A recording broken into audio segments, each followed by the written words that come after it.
कैसे हैं आप लोग। मैं आपका नॉलेज लवेरिया में स्वागत करता हूं। मेरा नाम एजाज है और आज जो बच्चों हम लोग देखने जा रहे हैं वह क्लास 10th की मैथमेटिक्स चैप्टर नंबर 10 सर्कल्स और उसकी एक्सरसाइज है बच्चों 10.1 और क्वेश्चन नंबर जो है बच्चों हम लोग 3 देखने जा रहे हैं। तो आइए मैं आप लोगों के सामने पढ़ देता हूं। A tangent PQ at a point P of a circle of radius 5 centimeter meets a line through the center O at a point Q so that OQ 12 centimeter length PQ is। पढ़ दिया। अब सुनो, सबसे पहले मैं यहां पे एक सर्कल बनाऊंगा और जब सर्कल बनता है तो उसका सेंटर भी होता है। तो लो सेंटर ले लेता हूं मैं यहां पे, इसको नाम दे देता हूं मैं ओ। दे दिया नाम। अब यहां पे क्या बोल रहा है कि इसका जो है वो एक रेडियस भी है। रेडियस जो है वो कितना है 5 सेंटीमीटर का रेडियस है, जो कि जिसपे किसपे मिलती है वो रेडियस पॉइंट पी पर। तो लो पी मैंने यहां पे डाल दिया, इतना हो गया। अब यहां पे मेरे को बोला है कि एक टेंजेंट है पी क्यू, वो पार हो रही है सर्कल से।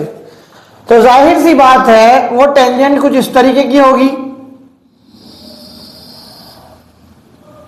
ऐसे करके पास करके निकल रही होगी। इसका नाम यह पी तो हो ही गया, ये यहां पे नाम दे देता हूं उसका क्यू।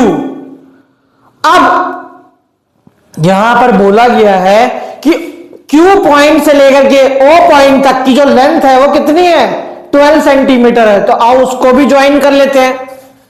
यहां पे हमने उसको ऐसे करके ज्वाइन कर दिया, जो कि कितना है 12 सेंटीमीटर है बच्चों। यहां पे एक चीज ध्यान में रखना कि जब भी कोई भी टेंजेंट जो है वो सर्कल से टच करता है, तो मैंने आपको बताया था ना जो थ्योरम थी वो कितना बनाता है 90 डिग्री बनाता है। 90 डिग्री, ये एंगल कितना हो गया 90 डिग्री हो गया बच्चों। अब ये यहां पे 90 डिग्री हो गया, तो ये जो ट्राइंगल बना है मेरा, ठीक है, वो राइट ट्राइंगल हो गया। पाइथागोरस थ्योरम लगा सकता हूं नहीं लगा सकता हूं? लगा सकता हूं। तो लिख देता हूं यहां पे बाय पाइथागोरस थ्योरम, जो कि हमें क्या बोलती है कि जो हाइपोटेनस का स्क्वायर होता है वो परपेंडिकुलर का स्क्वायर और बेस का स्क्वायर जो है वो बेस का स्क्वायर और परपेंडिकुलर का स्क्वायर, इन दोनों का सम जो होता है वो हाइपोटेनस का स्क्वायर होता है।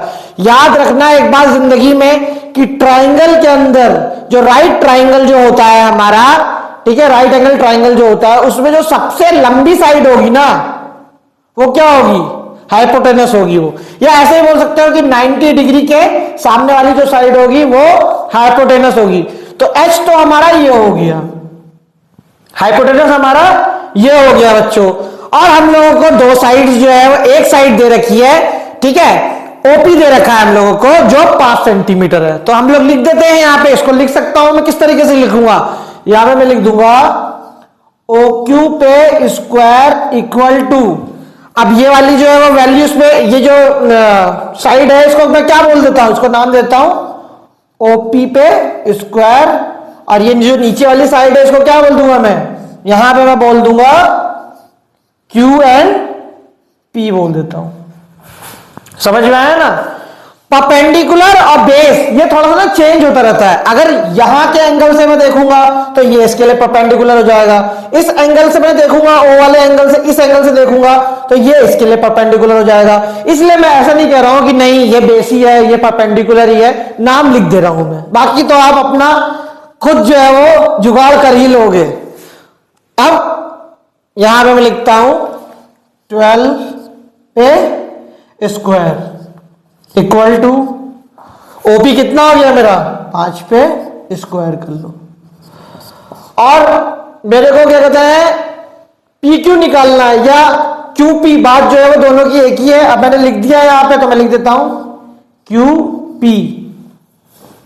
क्यू पी मुझे निकालना है। ये कितना आ जाएगा, 12 का जब मैं स्क्वायर करूंगा तो 144 आ जाएगा, इक्वल टू ये कितना हो गया 25 हो जाएगा। 5 का स्क्वायर करूंगा और क्यू पी जो है वो मुझे निकालना है, तो इसको इधर मैं माइनस कर दूंगा, कितना हो जाएगा क्यू पी को मैं यहां पे पी क्यू लिख देता हूं। ठीक है, इस सवाल से जो है वो मिल जाएगा और आपको कंफ्यूजन भी नहीं होगी। वैसे तो आप जानते ही हो। अब 144 को माइनस कर दोगे 25 से तो मेरा हो जाएगा 119। लेकिन यहां पे क्या है, यहां पे याद रखना स्क्वायर भी है, स्क्वायर यहां पर भी है, भूलना नहीं इसको। ये भी जो है वो स्क्वायर है यहां पर, hypotenuse square, perpendicular square plus base square, तो यहां पर स्क्वायर जो है वो बच्चों लग जाएगा। अब जब भी स्क्वायर हटता है ना तो क्या होता है, यहां पे रूट चढ़ जाता है। तो यहां पे मैं पी क्यू को स्क्वायर हटा देता हूं, तो यहां पे ये रूट चढ़ गया। और सेंटीमीटर तो बच्चों मुझे लगाना ही है, क्योंकि जो भी यूनिट दे रखी है वो सेंटीमीटर में दे रखी है। सो क्या निकला, परिणाम क्या निकला, D is the correct answer बच्चों। तो लो आंसर।